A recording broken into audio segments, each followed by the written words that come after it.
Hello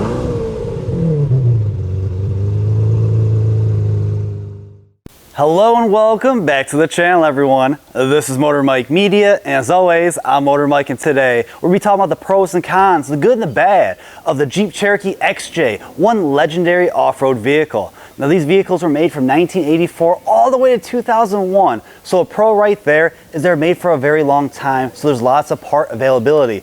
Junkyards, even going over to your regular auto part place, they have all the parts you need right over the countertop. These are great vehicles when it comes to working on them because they're so simple. Now, basically, there's two variants. You have the early ones, which was from 84 all the way to 96, and then after that, they had a nice little facelift. They changed the front face, changed the interior, changed the back a little bit, did a little bit of work under the hood to make it a little bit more modern in a way. Now, I like all the variants of these vehicles, whether they're the older ones or the newer ones. It just depends on what your wants, needs, and what your style is. The other cool thing about these vehicles is the reliable 4-liter inline 6. That's what this has. I have one of these vehicles because I'm a bit of a fanboy myself, and that inline 6 engine is what made this vehicle so renowned, being such a reliable engine, being so easy to work on, and having junkyard mods. You can go to the junkyard and get parts from other vehicles to put on this engine to give it a little bit more power. Get some Mustang fuel injectors and put it in this thing to give you a little bit more pep in your step. These things were known for reliability and just being so good to work on. Now, not only with the engine, but the overall vehicle. You have lots of exposed screws on the exterior, on the interior of the vehicle, and you might think, oh, it looks a little tacky, but a lot of Jeep people's opinions, it looks rugged, and if you have a problem, it's easy to just get to, unscrew something and fix it or replace it. So let's talk about the engine real quick. All right, so we're under the hood with the 4-liter inline 6. This engine put Jeep on the spot, not only with this vehicle, but with the Wrangler as well. This was just a renowned engine for its reliability.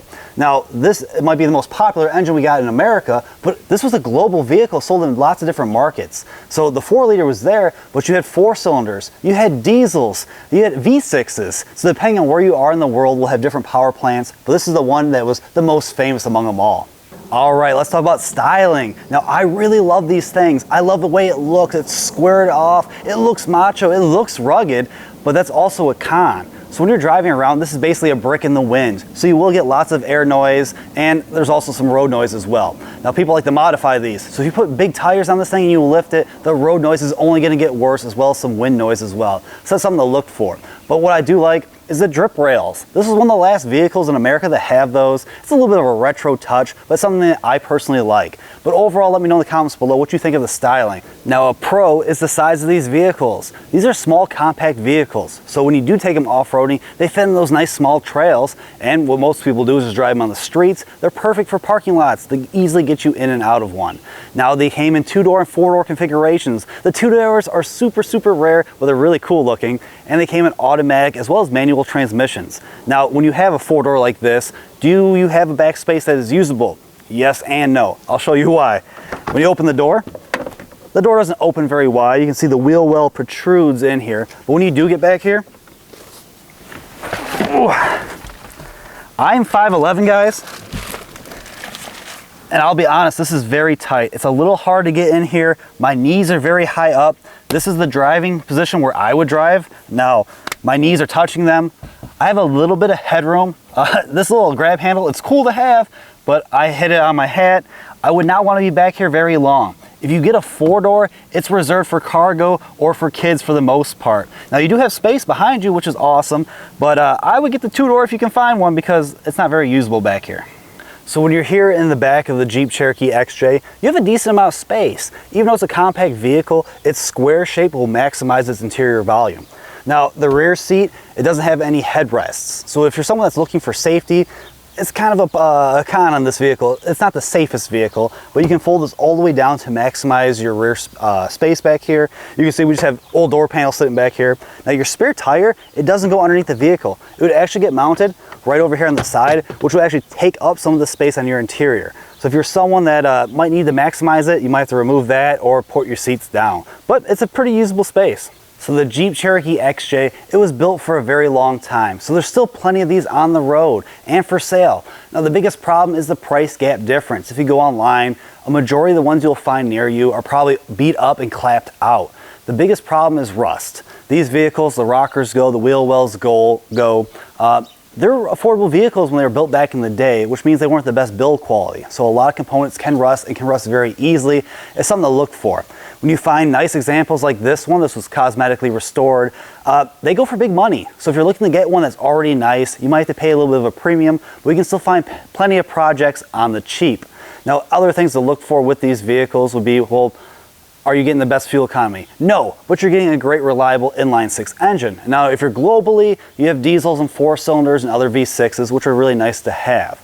Other things with these vehicles to look for is the overall interior. We'll get there in a second. We'll talk about the trim pieces and stuff like that. Like I said, the build quality on these weren't the best. So when you're looking to buy one, make sure you look at the vehicle. How are the gaps of the vehicle? How is the rust on the vehicle? Look at the underneath components.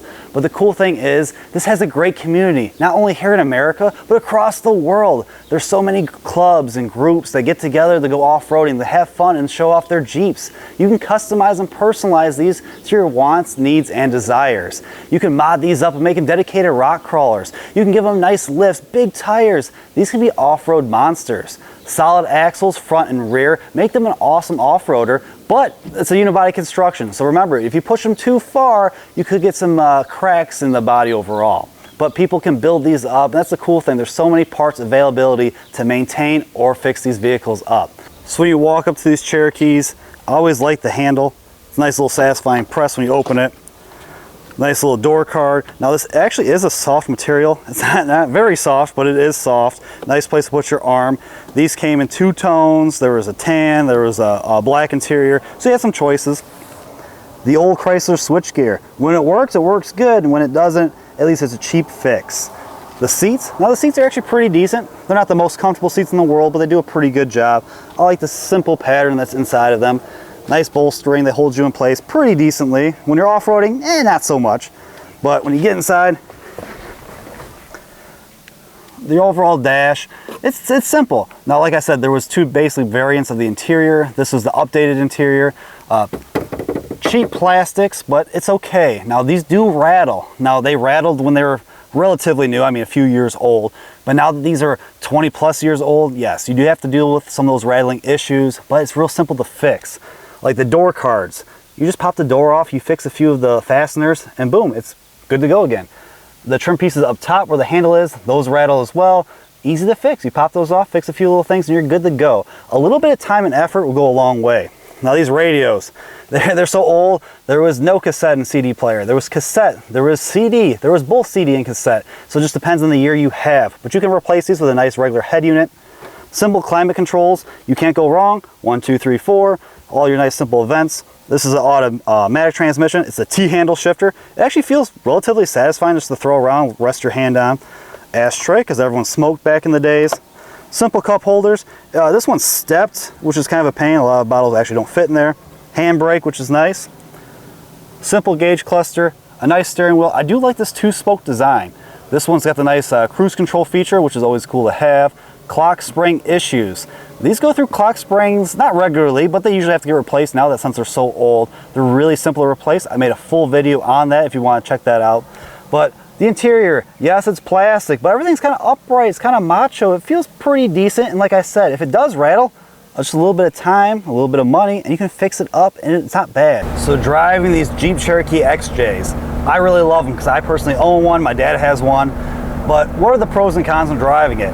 Well, it feels good. You feel like you can take on the world. If you have a heavy snowstorm, you feel like you can go through it no problem. It's a nice simple 4-wheel drive system. Now the cons is it's noisy. I have the windows open right now, but the engine is loud. It sounds a little bit like a tractor. Now if the windows are up, I'd still get a little bit of wind noise as well as road noise. Now people always want to add big tires to these. That will only make it worse when it comes to the sound. So if you're taking a long road trip, this probably isn't the best vehicle for you because it can get a little bit of annoying on the highway after long distances. But narrow pillars, pro and con, it's nice to see. The greenhouse is amazing in these. You can see everything. Now, safety. These were designed in the 80s. They're not the safest vehicles. So if you're someone that's into the safety, this isn't a Volvo. This won't protect you and your family on a crazy crash. It's not the worst thing. You do have airbags. When they added the airbags and they did the facelift, that's nice to have. You have passenger and driver airbags. Something to look for. But I like driving these.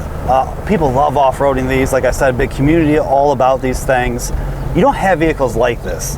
It feels very mechanical in a way. Now obviously this is automatic, but if I had a manual transmission, you feel like you're one with these things because they're so simple.